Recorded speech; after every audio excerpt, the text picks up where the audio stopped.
어디 지하철역 몇 시에 다 죽이겠다 이렇게 하거나 그런 테러를 예고하는 글이 올라오는 경우들이 있는데, 그런 경우에 이게 처벌이 될 건가? 이게 바로 예비죄도 처벌되나 이런 쟁점이에요. 제가 좀 싫어하는 사람이 있어서 악한 마음이 들어서 죽여야겠다 생각을 하고 죽이는 데 필요한 도끼를 샀어요, 쿠팡에서. 근데 실제로 그 사람을 죽이진 않았어요. 이런 경우는 살인 예비죄로. 안녕하세요, 나는 변호사다, 김세라 변호사입니다.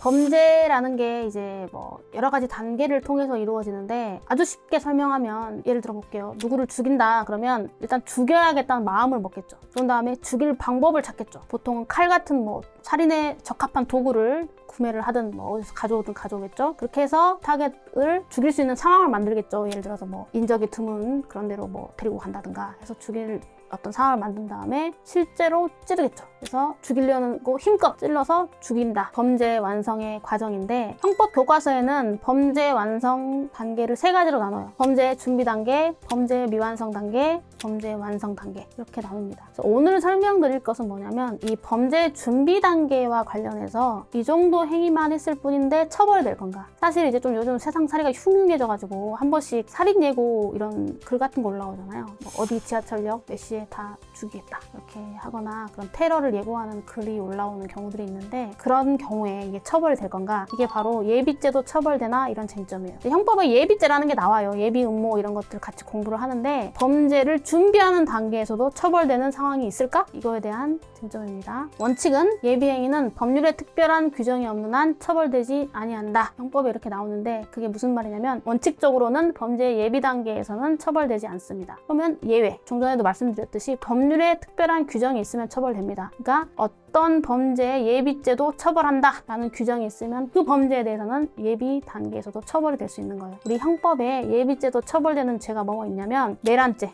외환죄, 통화위조죄, 유가증권위조죄, 강도죄, 살인죄, 약취유인죄. 일단 딱 들었을 때 어때요? 이렇게 좀 공공의 위협이 되고 좀 범죄가 크다, 이런 것들은 범죄 준비 단계만으로도 처벌이 될 수 있다는 것입니다. 예를 들어볼게요. 제가 싫어하는 친구가 있는데 그 친구를 몇 대 때려줄 생각으로 쿠팡에서 뿅망치를 하나 샀어요. 근데 실제로 그 친구를 만나거나 그 뿅망치로 실제로 때리진 않았어요. 뿅망치를 사기만 했어요. 이런 경우는 처벌이 될까요? 안 될까요? 안 돼요. 왜냐면 형법에 폭행죄 예비죄는 처벌 규정이 없거든요. 그런데 약간 바꿔볼게요. 제가 좀 싫어하는 사람이 있어서 악한 마음이 들어서 죽여야겠다 생각을 하고 죽이는 데 필요한 도끼를 샀어요, 쿠팡에서. 근데 실제로 그 사람을 죽이진 않았어요. 이런 경우는 살인 예비죄로 처벌될 수 있어요. 이유는 형법에 살인죄의 예비는 처벌한다는 규정이 있기 때문에.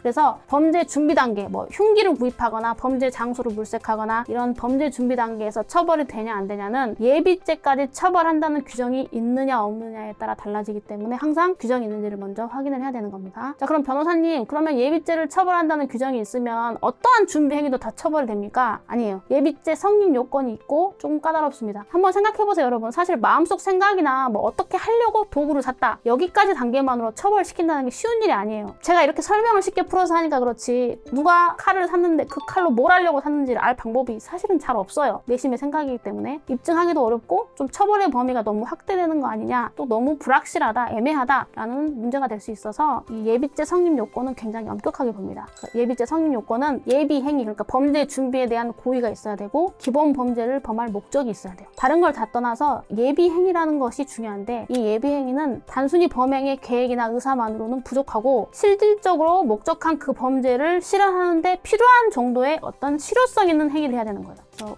아주 쉽게 설명하는 게 범행 도구를 구입하거나 범행 장소를 사전 답사를 가서 물색을 한다거나 이런 것들을 말하고, 대법원 판례 중에는 사람을 죽일 생각으로 살인업자를 고용해서 거기에 이제 대가 지급을 약속한 경우, 뭐 죽여주면 얼마 줄게, 이런 경우에 살인 예비죄를 인정한 판결도 있습니다. 실제 사례 중에 어떤 게 있냐면, 이제 이 A씨가 뭔가 경찰관하고 좀 분쟁이 있었나 봐요. 그래서 그 경찰관을 죽이고 싶은 마음이 들었는지 동네 마트에서 죽이는 데 필요한 이렇게 큰 식칼을 하나 훔칩니다. 가지고 품 안에 넣고 경찰서로 가요. 경찰서 정문에서 검문을 하는데, 검문하시는 경찰관이 보기에 딱 봐도 이분이 이제 이상하니까 실제로 들어가지는 못했어요. 딱 잡혀가지고 검거하려고 또 다른 경찰관이 출동을 해서 그 사람을 잡는데, 이분이 계속 말합니다. 누구 경찰관 나와, 나 그 새끼 죽여버릴 거야, 이렇게 말을 해요. 근데 이제 이분이 살인 예비죄로 기소가 돼서 재판을 받는데, 판사 앞에서는 이렇게 얘기를 합니다. 좀 항의를 하고 싶은 생각이었지 내가 뭐 죽일 생각으로 갔겠느냐, 감정적으로 기분이 나빠서 세게 항의하려고 그렇게 했다, 이렇게 얘기했지만 판사님은 만약 단순히 항의만 할 생각이었다면 식칼은 왜 훔쳐서 품 안에 들고 가며 검거하기 위해 출동한 경찰에게 누구누구 경찰이라는 이름까지 말하면서 내가 그 경찰을 죽이겠다라고까지 고함을 지르느냐. 그렇게 할 이유가 없다. 그래서 이러한 모든 일련의 행위가 살인예비죄에 해당한다 라고 해서 유죄를 선고한 사례도 있습니다.